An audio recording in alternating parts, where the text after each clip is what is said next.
तथागत भगवान गौतम बुद्ध, छत्रपती शिवाजी महाराज, महात्मा फुले, डॉक्टर बाबासाहेब आंबेडकर, अण्णाभाऊ साठे या महापुरुषांना विनम्र अभिवादन करून या ठिकाणी उपस्थित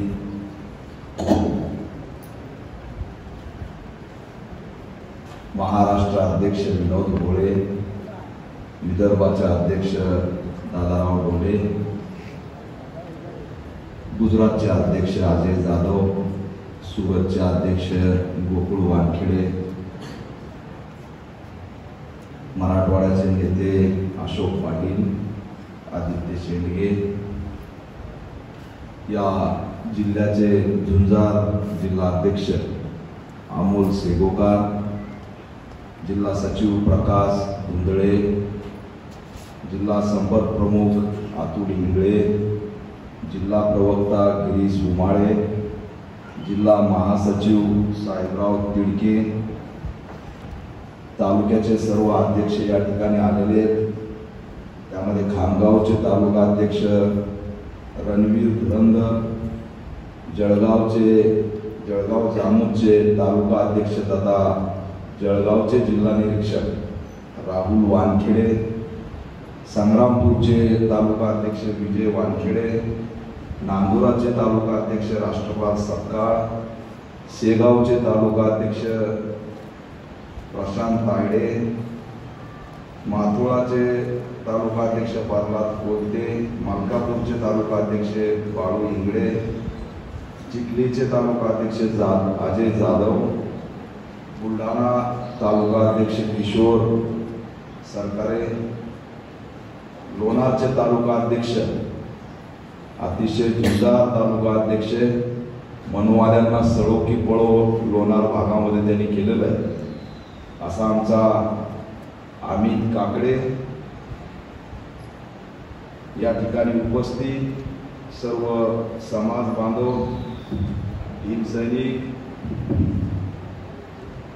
तरुणांनो, माझ्या पदाधिकारी कार्यकर्त्यांनो, ज्येष्ठ या ठिकाणी नेते पण उपस्थित आहेत। अंबिका चितोडच्या माझ्या आई पीडित सुद्धा या ठिकाणी मला भेटायला आलेल्या आहेत। सर्वच माझ्या या ठिकाणी उपस्थित आई बहिणी आणि भावांनो, आपल्या सर्वांना क्रांतिकारी जय।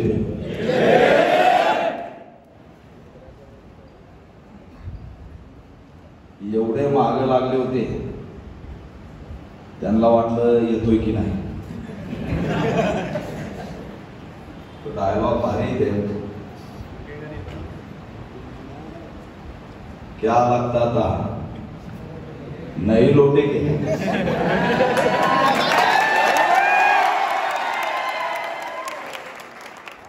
क्या लगता था नहीं लौटेंगे, लो फिर आ गए।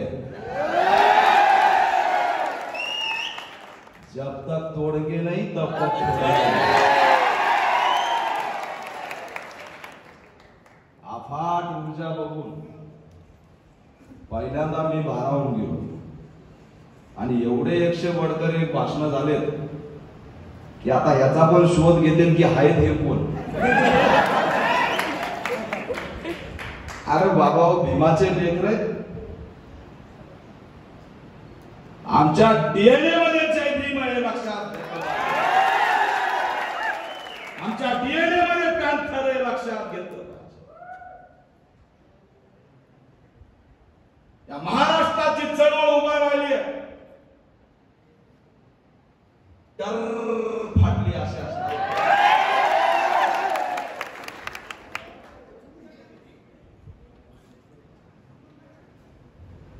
काय म्हणले, ग्वागल घालतो। अरे माझा ग्वागल मी घालीन नाही तर काही करीन, तुला नसला तर मी आणून देतो। बर तू घातला तर चपट्या नाकाचा दिसतो, ग्वागल घातल्यावर नीट दिसणारा चेहरा बी लागतो ना। ग्वागल घालणार, गाडीवर उभा राहणार, समाजाची यथा मांडणार, बिलकुल थांबणार नाही। या समाजाच्या रक्षणासाठी मैदानात उतरलोय. आज लढतोय, झुंज देतोय. माझी आई या ठिकाणी उपस्थित आहे अंबिका चितोडच्या प्रकरणात. कुणी भूमिका घ्यायला तयार नव्हतं. मतासाठी फक्त आमच्याकडे येतात. आमच्या आया बहिणी बहिणी रक्त बंबाळ होत आहेत, भाव रक्ताच्या थारोळ्यात पडतायत. त्यावेळेस तुम्ही मुख गिळून गप असता. त्या प्रकरणात त्या बहिणीचा हात गळ्यात होता, आईचं डोकं फुटलेलं होतं. कुणीही बोलायला तयार नव्हतं. हा फाकड्या त्या गावामध्ये गेला.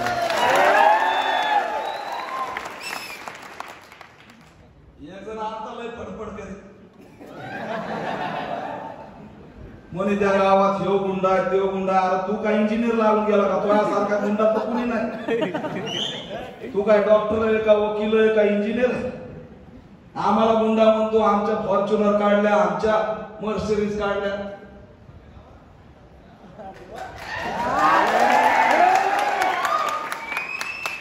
तुला भांग पाडायची अक्कल नाही.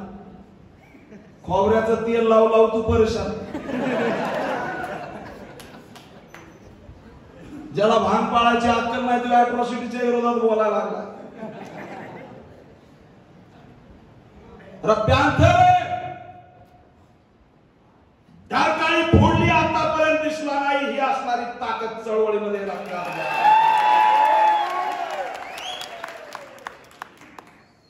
आम्ही लढतोय. अनेक प्रश्न या महाराष्ट्रात घेऊन लढतो. आज हा मेळावा पत्रकारांनी मी बघून घ्या. जरा कॅमेरे जरा तरुणांकडे फिरवा.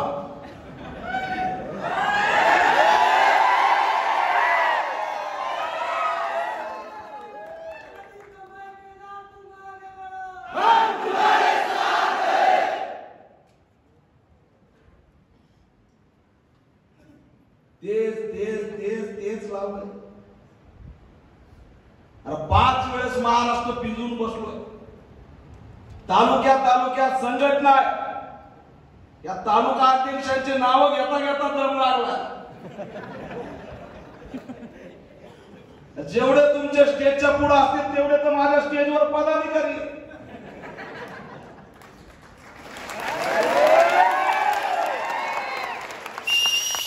आणि मी फक्त एका जिल्ह्याची ताकद दाखवली. आता ही एका जिल्ह्याची ताकद बघून एखादं जातंय का काय याची भीती वाटत. जरा धीर धरा. महाराष्ट्राची ताकद दाखवतो मी तुम्हाला.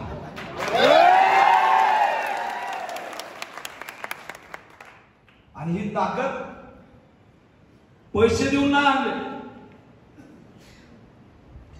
एक पोलीस माझ्या गावात गेला परवा 2 दिवस झाले.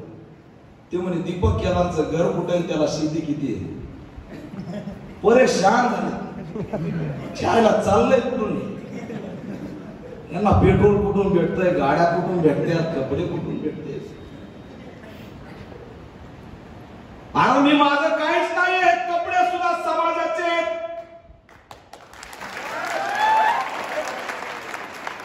माझ्याकडे फुटकी कपडे नाहीये.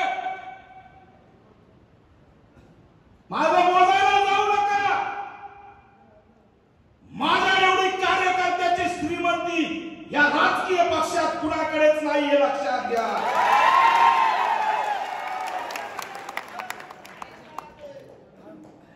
मी जे धंदाला उभा केलाय ते मोजण्याचं यंत्र ह्या महाराष्ट्रात होऊच शकत नाही. हा असणारा यलगार या ठिकाणावर पुकारतो. आपण ताकद उभा राहिली. मीच म्हणलं जरा हळूहळू दाखव. कारण गापकन दाखवाय गेले की ते म्हणते जेलमध्ये टाक.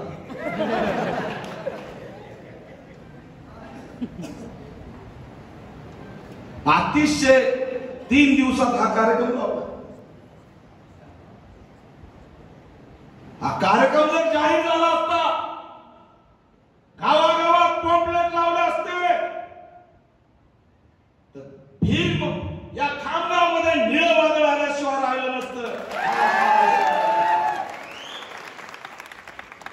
अमोल शेगावकर असेल, आपण इंगळे असतील, आमचे ते निळ्या टोपीवाले काय प्रकाश धुंदळे, प्रकाश भाऊ धुंदळे, प्रकाश धुंदळे, गोल्डमॅन असं म्हणू नका, नाही तर दुर्बीण घेऊन ते बी तपासायचे. आणि आपला असायचं शोच, पण हे ओरिजिनल आहे. गडी भेटला मला रस्त्याने, टोपी दिसली, म्हणला अरे भारी दिसायला. मला म्हणे भाई ही टोपी आणि तुम्हाला आयुष्यात कधी सोडणार नाही.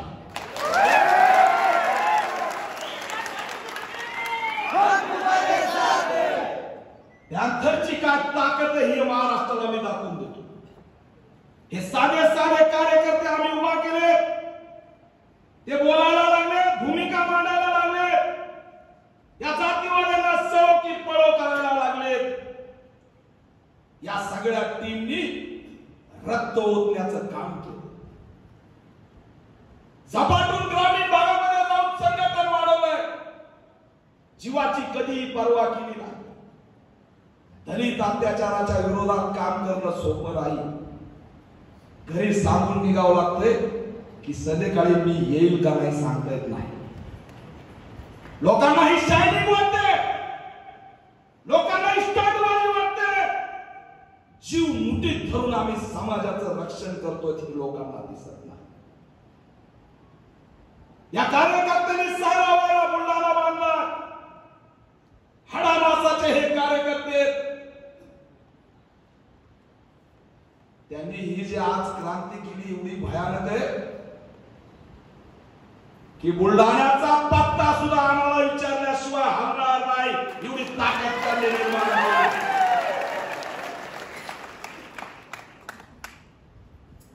आणि या ताकदीच्या बळावर आता आम्ही दाखवतो कोण कुठं कसा कसा बसणार. कार्यकर्ते फिरायला लागले, त्यांना म्हणे गाव बंदी करू. त्यांना नसबंदी काय असते हे माहित नसते.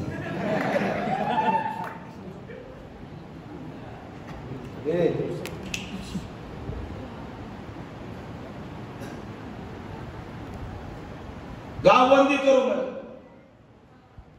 मला कार्यकर्ते म्हणले, एक दोन जण म्हणले गावबंदी करू. मी म्हणलं पुढच्या वेळेस आल्यावर जरा लांबून दाखव, काही दिवसात त्यांनी टांगबंदी करून टाकू.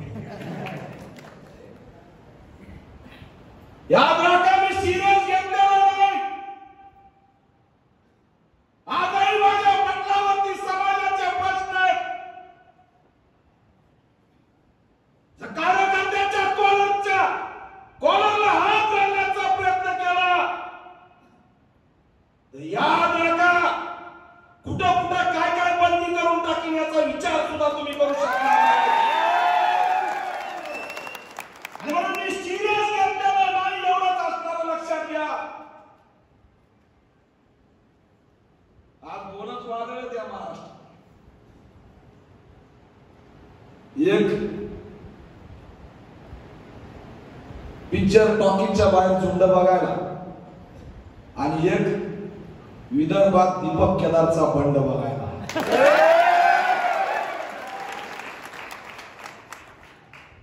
आणि दोन्ही वादळ तुफान चालू आहे. तिसऱ्या वादळाचं काय झालं काय कळणार. मित्रांनो, हा स्वाभिमानी संघर्ष आपण उभा केला. आजही पत्रकार परिषदेत मुद्दे मांडले की आम्ही अतिशय पोटतिडकीने लढतोय.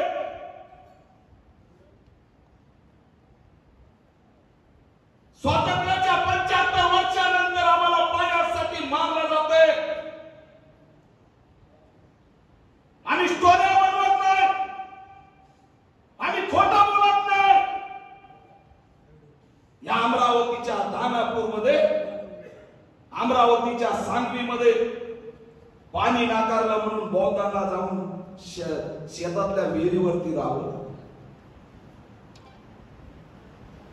कार्यकर्ता झाला म्हणून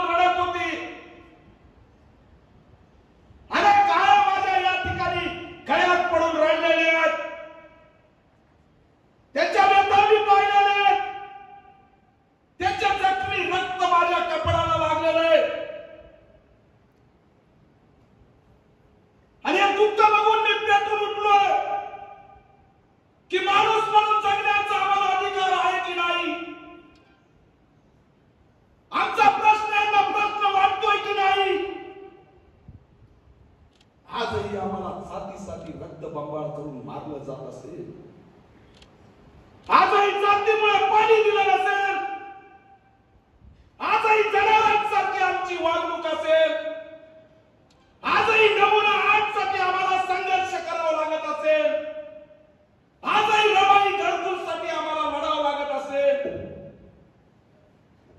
आजही गावां जमिनीसाठी संघर्ष करावा लागत असेल, सांगा आमचं स्वातंत्र्य कुठे आहे? कुठे आहे आमचं स्वातंत्र्य? 75 वर्षानंतर सुद्धा आम्हाला माणूस म्हणून या देशामध्ये जगता येत नाही, आमची व्यथा कोणी मानत नाही, एकही आमदार विधान भवनात बोलत नाही, एकही खासदार संसदेत बोलत नाही. न्यायाची भीक आम्हाला मागावं लागते, संघर्ष करावा लागतो, आमचं ऐका आमचं ऐका आमचं ऐका म्हणावं लागतं.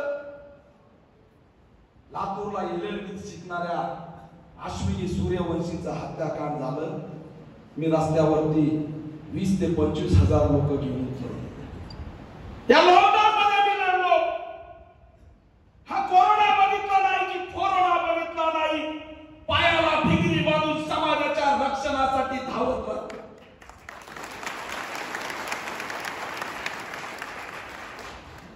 मला कळलं होतं की आता लढण्याशिवाय पर्याय नाही, झुंज दिल्याशिवाय पर्याय नाही. गेल्या 2.5 वर्षात मी लढतोय, सांगा कोणती निवडणूक होती? गेल्या 2.5 वर्षात माझ्यावरती केसेस टाकल्या जात आहेत, सांगा कोणती निवडणूक होती का? ह्या केसेस काय? दलित अत्याचाराला भेटी दिल्या म्हणून केसेस टाकल्या. या केसेस काय? दलित अत्याचाराच्या विरोधात मोर्चे काढले म्हणून केस टाकल्या. समाजासाठी लढता लढता केसेस झाल्या, जेल झाली, त्याला सुद्धा यांनी स्टंट असं नाव दिलं. मला सांगा, सुरतच्या, तापीच्या, नर्मदेच्या आदिवासी दलित बहुल भागामध्ये 10,000 तरुण माझे ओपन जीप मध्ये रॅली काढतात. मी स्टंट कशाला करू? स्टंट कशाला करू? समाजाची व्यथा तेवढी भयानक आहे की सगळ्यांना या ठिकाणी महाराष्ट्रात सगळं खुलं असतं, परंतु आम्ही एकत्र यायचं म्हणलं की निर्बंध लावले जातात.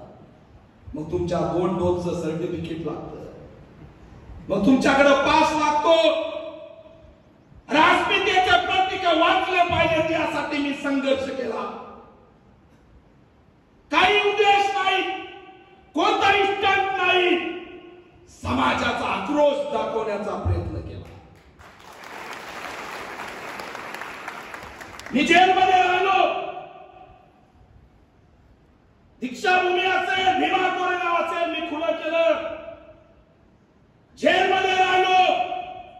भीमा कोरेगावला निर्बंध लावण्याची ताकद कुणाची झाली नाही, हा असणारा माझा विजय आहे. कोणत्या माणसाच्या आवाजाने त्या ठिकाणी निर्बंध लावले नाही, कारण पिक्चर दीपक केदारचा त्यांच्या डोक्यात फिट बसला आणि ऐकून येऊन हात दाखवा लागले ते. लढलोय मी जेलमध्ये, मी तू येऊन हात दाखवतो. समाज हे सगळं कशासाठी लढावं? सत्ता नाही, सत्ता नाही, सत्ता नाही, तेच रडगाणं, तेच रडगाणं. अरे पेटून उठा. नामांतर जिंकलं, कुठं होती सत्ता? रिडन जिंकलं, कुठं होती सत्ता? आंबेडकर भवनला लाखोच्या संख्येने रस्त्यावर उतरलो, कुठं होती सत्ता? आम्हाला सत्तेची गरज लागत नाही. बाप डॉक्टर बाबासाहेब आंबेडकरांनी संविधान आणि आंदोलन दिलेलं लक्षात घ्या. सत्ता आली तर कल्याण करू, पण नाही म्हणून रडत बसू. ह्या व्यथा हे प्रश्न मी मांडतोय. लढणारे सगळे तरुण बर्बाद केले. आमचा जन्म केस घेण्यासाठी झालाय का? तुरळक कार्यक्रम सापडते नाही तर सगळं केसेस ठोकल्या. थोडा जयलिंग म्हणला की आंध्राचं नाव बरं देणारा बी आपलाच असतो. साहेब 10 वर्षाला जरा काहीतरी करा नाही तर मलाच पुन्हा भारी जाईल. वस्त्यातली नावं त्या पोलिसाला कळत नवीन आलेली हे लिहून देणार असतो ना. बऱ्याच जणांना विचारला तुझं नाव कोणी दिलं. भाई आपलाच होता त्यांनी दिलं. आमचं आयुष्य बर्बाद झाले. 35,000 तरुणांवरती केसेस केल्या भीमा गोरेगाव. 35,000 तरुण विद्यार्थी 307 सारखे गंभीर गुन्हे दाखल केले. आजही त्यांना घरात बसून उचललं जात. सगळ्यांच्या केस माफ होणार आहेत. त्या आरे कॉलनीच्या केसेस मागे घेतल्या. मराठा क्रांती मोर्चाच्या केसेस मागे घेण्याच्या हालचाली सुरू आहेत. परंतु भीम सैनिकांच्या केसेस पाठीमागे घेतल्या. व्यवस्था आमची नाही. सगळेजण बार्गेनिंग करायला निघाले. मला याच्यासोबत युती करायची. ते म्हणतो मला याच्यासोबत करायची. ते म्हणतो एवढा जागा द्या. ते म्हणतो नाही तेवढ्या द्या. ते म्हणतो मंत्रीपद द्या. ते म्हणतो आमदारकी दिली तरी चालेल. हे काही माहित नाही की या केसेस माघारी घ्या. हे काही माहित नाही की घरकुलाचा निधी 5 लाख करा. हे काही माहित नाही की दलित अत्याचार थांबवा.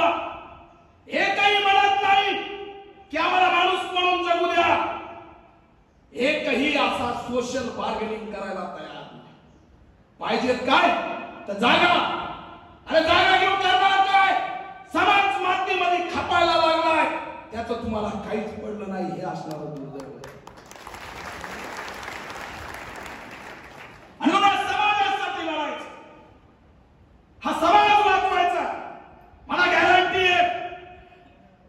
लय फडफड करीत होता परभणीमध्ये एक सरपंच. दलितांच्या आया बहिणी पाणी पाहिजे असेल तर त्याची बायको 2 दिवस ठेवा म्हणे दारू. व्हिडिओ व्हायरल झाला. गावामध्ये हजारो प्यांतर घेऊन गेलो. प्यांतर दाखवला. आता दौऱ्यावर गेलो परभणीच्या त्या मार्गे. चहा पाजायला कार्यकर्ते उभा राहिले. मला म्हणाले भाई असा दरारा दाखवला तुम्ही. असा दरारा दाखवला की 50 गावामध्ये जातीवादी चळ उतायला लागले.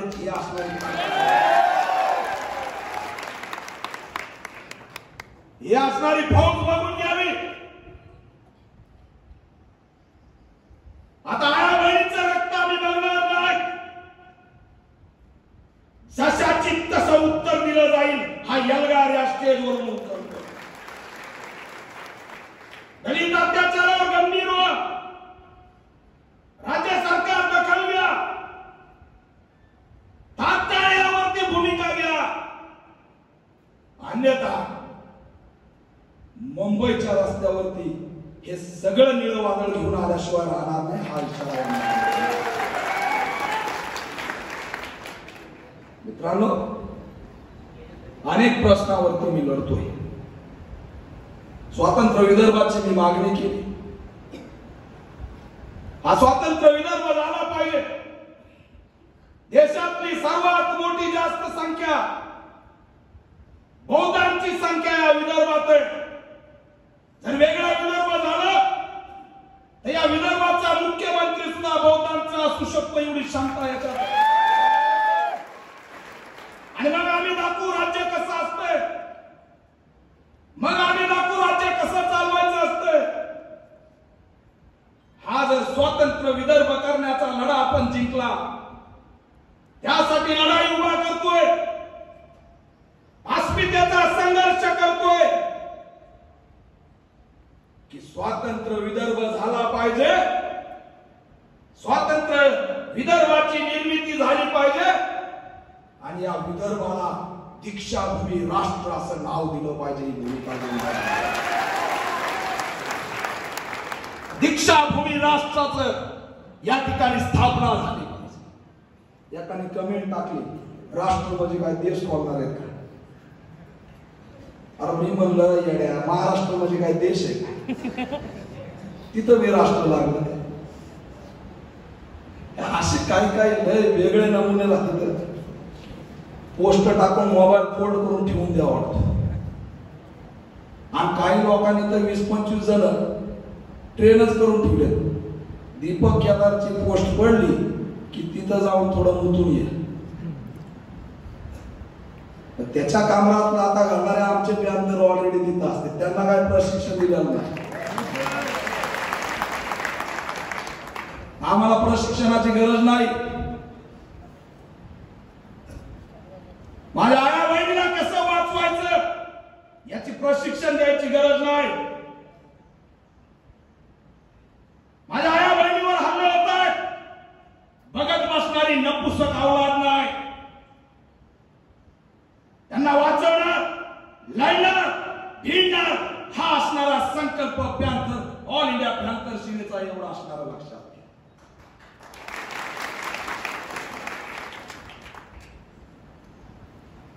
मी त्यानंतर बोलतोय, हा संवाद घेऊन मी महाराष्ट्रात फिरतोय.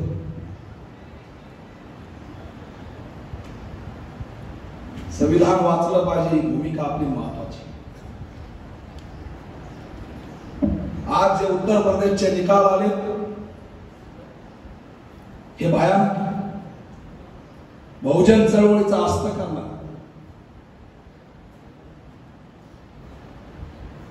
आणि हा विजय जो आहे तो ईव्हीएम मशीनचा विजय, एखाद्या पक्षाचा नाही. मला कळतच नाही त्याच्या आईला हे आकडे बरोबर कसे येते टीव्ही वाले त्यांचे. निकाल यायच्या आदल्या दिवशी टाकलं होतं मी की उद्या ईव्हीएमचा विजय होणार. मोठं संकट आहे, बोलायला कुणी तयार नाही. त्याला सांगितलंय तू जर फडफड करशील बेटा ते ईडी तुझ्या मागे बीडी घेऊनच पाठवतो. त्याला माहित आहे ईव्हीएम जिंकलंय पण गप बसलो. काही बोललं की ईडी आलीच. अरे नंगेचे खुदा डरे, आमच्या मागे ईडी काय बीडी काय काही लावलं ते आमच्याकडे काहीच नाही. आम्ही इथं बसून कुणालाही घोडे लावू शकतो. 1100 गॅस झाला, 110-100 कडे पेट्रोल गेलं. शेतकरी आंदोलन करत होते, त्या आंदोलकांच्या अंगावर गाडी घातली. कोरोनाच्या काळामध्ये नदीच्या किनाऱ्यावरती प्रेतांचे खच पडले. महागाई अफाट वाढली, हाताला काम नाही, बेरोजगारी वाढली. त्या युट्यूबचे चॅनल खोलून काही पैसे मिळतात का म्हणून काही कुटुंब बाहेर पडले. ते राममाळ दिसायला लागले, दोघं डान्स करतात. गावाकडले लोक नवा वाटत ते पळत पळत चाललेत. अरे माळाला येऊन डान्स कस काय करायला लागले बाबा. ते रील्स नावाचा प्रकार आहे, तिकडे नाचत बसायला लागले. हाताला काम नाही, बिचारे करते काय. एखादं कुठं तरी कळतं की युट्यूब निले पैसे दिले, अकाउंट खोलून फिरायला लागले. एवढी भयान वास्तव असताना हे निवडून कसे येतात? एवढी विरोधात लाट असताना निवडून कसे येतात? या ईव्हीएम मशीन शिवाय यांचा विजय होत नाही, लक्षात घ्या. हे मोठं संकट आहे. आज सगळे शांत, ही आजची भयान शांतता उद्या आपल्याला गुलामगिरीकडे घेऊन गेल्याशिवाय. मी तर या पोटतिडकीने काय बोलतोय की आरक्षण संपलं. LIC ऐकली, एअर इंडिया ऐकला, बँकी ऐकल्या, रेल्वे ऐकल्या, 450 सरकारी कंपन्या ऐकल्या. आता याच्यात आरक्षण राहिलं का हे सांगा.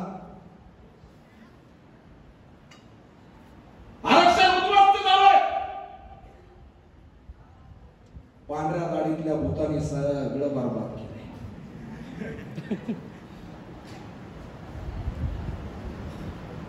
पांढऱ्या दाढीतलं भूत कळतंय का? नाव घ्यायला लावू नका, पुन्हा एक केस पडत आणि पडली तर पडली, मी त्याला काय बापाला गाव.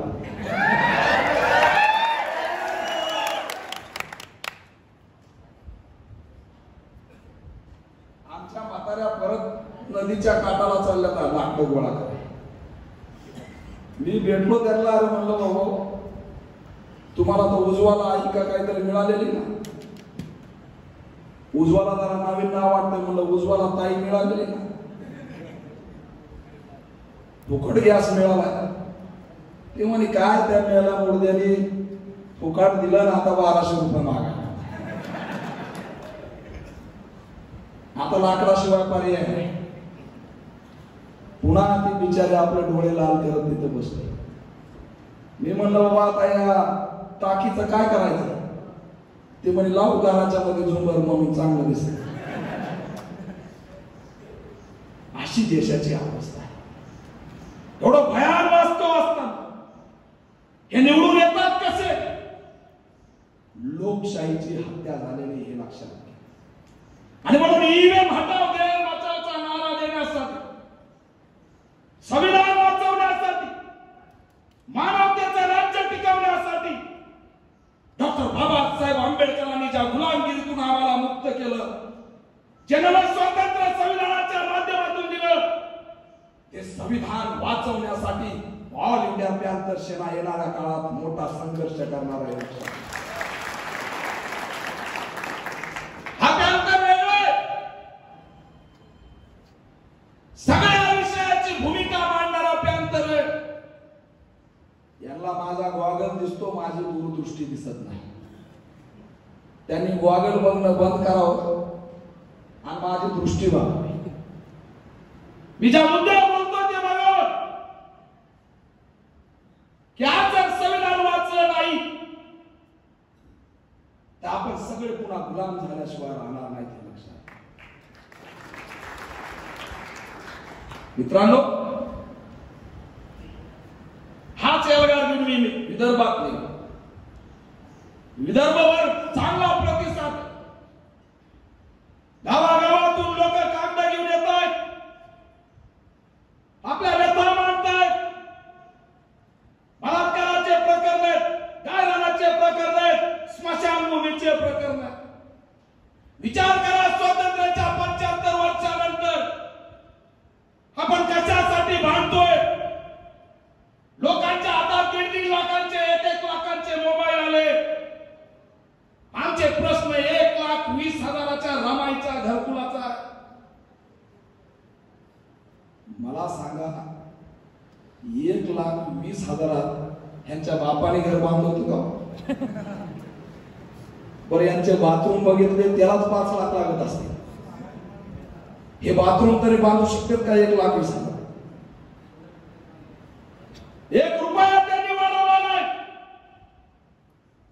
आम्ही मागण्या केल्या की रमाई घरकुल योजनेला 5 लाख रुपये द्या. परवा दिवशी बजेट झालं, 1 रुपया दिला ना. आमच्यासाठी या बजेटमध्ये काहीच नाही. आमच्यासाठी बजेट सुद्धा नीट बनत नाही. आणि म्हणून सामाजिक, आर्थिक, राजकीय आणि सांस्कृतिक गुलामगिरी नष्ट करण्याचा एल्गार हा असणारा या ठिकाणाहून मी इशारा. हा छोटा विषय घेऊन आम्ही मैदानात उतरलेलो नाही. अनेक प्रश्नावरती आम्ही संघर्ष करणार. चांगली बातमी काल वाचलेली आज सकाळी. छत्रपती संभाजी महाराजांच्या स्मारकासाठी 250 करोड रुपये देणार. मी राज्य सरकारचं अभिनंदन करतो की रयतेचे राजे छत्रपती शिवाजी महाराजांच्या नंतर ज्या संभाजी महाराजांनी हे स्वराज्य अबाधित ठेवलं, त्यांचं वडू बुद्रुक या ठिकाणी 250 करोड रुपये घालून स्मारक बनवण्याचा अजेंडा त्यांनी हातावर घेतला. त्याबद्दल मी त्यांचं अभिनंदन करतो. परंतु दुर्दैव हे वाटतं की त्यांची कत्तल झाली, तुकडे तुकडे झाले. कुणी त्यांच्या अंत्यविधीसाठी पुढे येत नव्हतं. एक सूरवीर होता, गोविंद गोपाळ महार, की ज्यानं पुढे आलं, शौर्य गाजवलं, ही छाती पोळावी केली. माझ्या राजासाठी तो ढसाढसा लढला. ते सगळे तुकडे एकत्र करून सांगता सुद्धा येत नाही अशी भयान इतिहास आणि भयान वास्तव आहे. त्यांचा अंत्यविधी त्या ठिकाणी केला. मी या राज्य सरकारला विचारतो की 250 करोड छत्रपती संभाजी महाराजांसाठी दिले सॅल्यूट आहे, परंतु 25 करोड रुपयाचं गोविंद गोपाळ महाराजांचं स्मारक सुद्धा झालं पाहिजे, ही भूमिका आमची आहे. त्यासाठीचा सुद्धा लढा देणार आहे आणि दोन्ही स्मारक एकदा झाले पाहिजेत, ही सुद्धा भूमिका आम्ही घेणार. मित्रांनो, जिगाव प्रकल्प होतो इथं बाजूला. कुठं होतोय तो? नांदुरा तालुका. मी गेलो त्या ठिकाणी. बऱ्याच आपल्या समूहाला त्याचा मोबदला मिळाला नाही, त्यासाठी आम्ही संघर्ष केला. कार्यकर्त्यांनी मागणी केली की धरणाची संकल्पना डॉक्टर बाबासाहेब आंबेडकरांची आहे. या पात्रुडा गावामध्ये 1929 ला डॉक्टर बाबासाहेब आंबेडकर आले होते. त्या ठिकाणची एक विहीर अस्पृश्यांसाठी बंदिस्त होती. पाणी पिता येत नव्हतं, ती खुली करण्याचं काम पात्रुडा या ठिकाणी येऊन डॉक्टर बाबासाहेब आंबेडकरांनी केलेलं आहे. आणि हा धागा पकडून धर्माची पहिली संकल्पना डॉक्टर बाबासाहेब आंबेडकरांची समजून जिगाव प्रकल्पाला भीमसागर नाव दिलं पाहिजे, हे सुद्धा आंदोलन उभा करणार. त्यासाठीची मागणी केली. त्यासाठी कार्यकर्त्यांनी निवेदन दिले. तात्काळ भूमिका नाही घेतली तर राज्यव्यापी आंदोलन उभा केलं जाईल, हा इशारा या माध्यमातून देतो. सिंदखेड राजा कुणाचं जन्मस्थळ?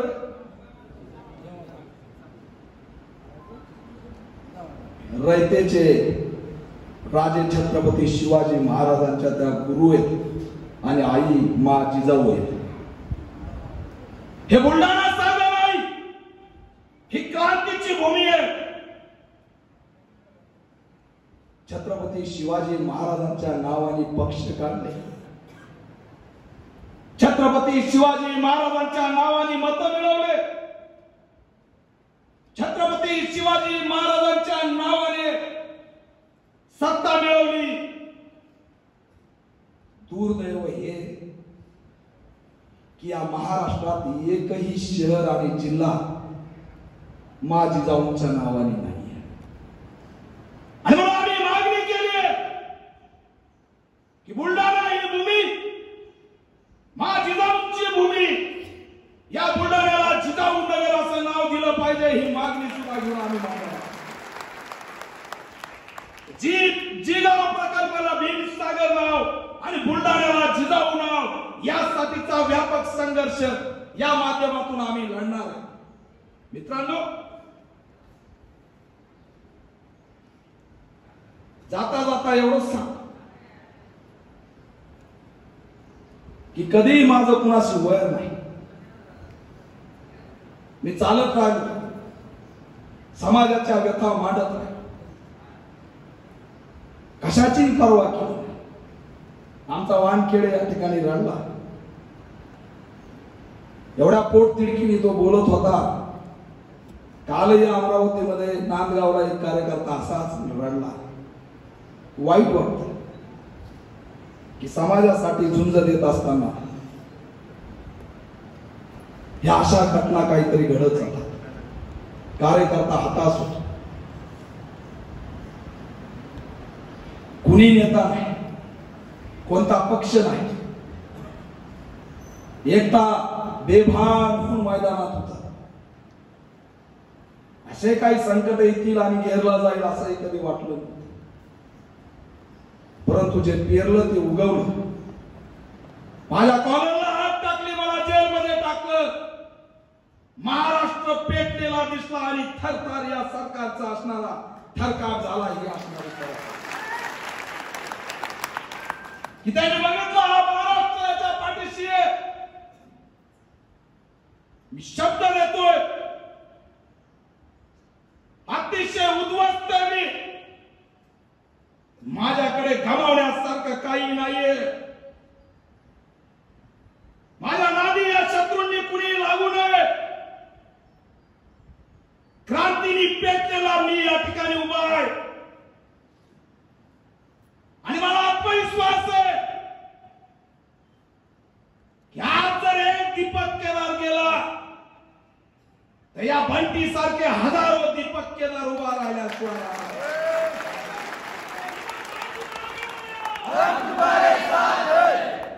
ही प्यांतर चळवळ आता थांबणार नाही. ही प्यांतर चळवळ आता डगमगणार नाही. निर्भीडपणे मैदानात समाजाच्या रक्षणासाठी उतरणार.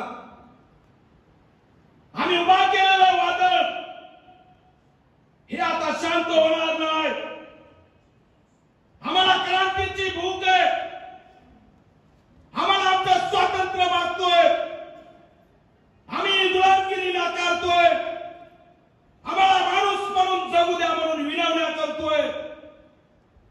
आमचा हक्क आहे. आमचा देश आहे. या देशाचं संविधान सुद्धा डॉक्टर बाबासाहेब आंबेडकरांनी लिहिलंय. म्हणून या माध्यमातून मधुवाद्यांना विचारलंय की मला जेलमध्ये टाकाल, मला रस्त्यावरती माराल, परवा नाही. परंतु येणाऱ्या 5-10 पिढ्या तरी पॅंथर मरू देणार नाही. हा असणारा माझा शब्द. कामाला लागा. ही जे गावागावात तुम्ही शक्ती उभा केली, एकत्रित या. संवैधानिक मार्गाने संघर्ष करा. लोकशाही मार्गाने संघर्ष करा. हा पॅंथर आधुनिक पॅंथर आहे, वैचारिक पॅंथर आहे. याची दिशा ओळखा आणि मैदानात उतरा असं असणारं आव्हान या माध्यमातून करतो. मित्रांनो, बऱ्याच वेळचं तुम्ही आला. जेलमधून आल्यानंतर तुम्हाला मला भेटायचं होतं. बरेच फोन येत होते खांदा की भाई आम्हाला भेटायचंय.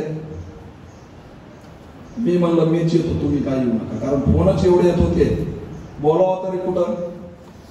एक गाड्याने फोन केला म्हणे आता सांगा तुम्ही कुठे. अरे म्हणलं मी रस्त्यावर आहे. ते म्हणे रस्त्यावर. अरे म्हणलं मी घरी नसतोच राजा, मी रस्त्यावर असतो.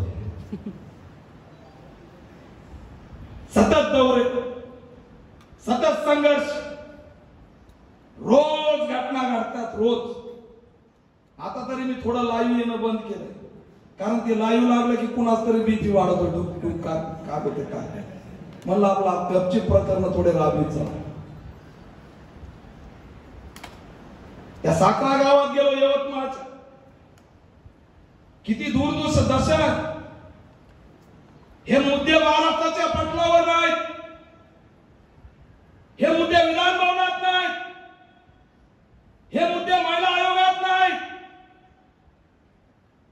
4 वर्षाची बौद्ध मुलगी आणि 6 वर्षाची मराठा मुलगी, दोघी गावामध्ये किराणा दुकानावरती खाऊ आणायला गेले.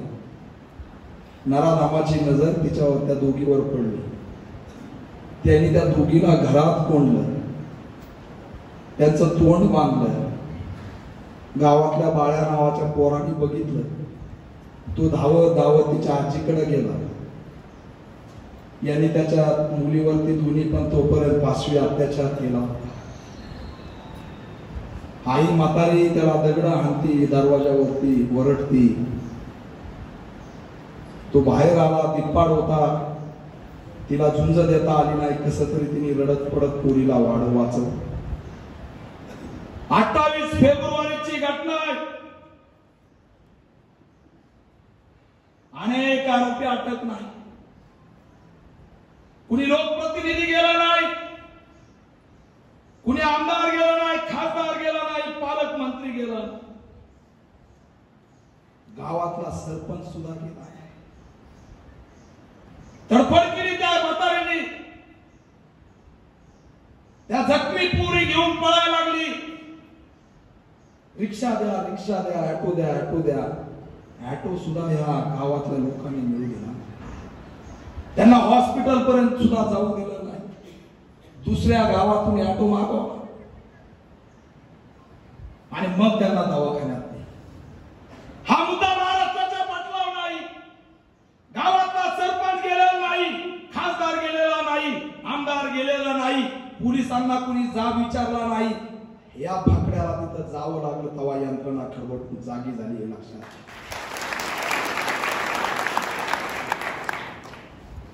हे काम खूप मोठं आहे. मला माहित नाही या कामाला काय रंग देतील, परंतु हे माणूस वाचवण्याचं काम आहे. अशा कामाला सरकार पुरस्कार तर देणार नाही. काय देणार तुम्हाला चांगलं माहिती, परंतु आपण काही घाबरणार नाही.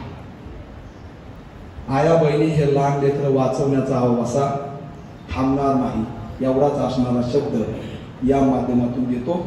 चला, बंड करून उठा, पेटून उठा. समाज व्याकुळ आहे, जखमी आहे, त्याला वाचवण्यासाठी संघटित व्हा. धावून जा. जातीमुळे जर माणसं मारले असतील तर पेटून उठा. माणूस वाचला पाहिजे, संविधान टिकलं पाहिजे, चळवळ जिवंत राहिली पाहिजे. स्वाभिमानाने आणि संघर्षाने ताट मान करून हा प्यांतर चालला पाहिजे. अशी असणारी मोमेंट जिवंत ठेवा, असं असणारं आव्हान या माध्यमातून करतो आणि थांबतो. जय भीम.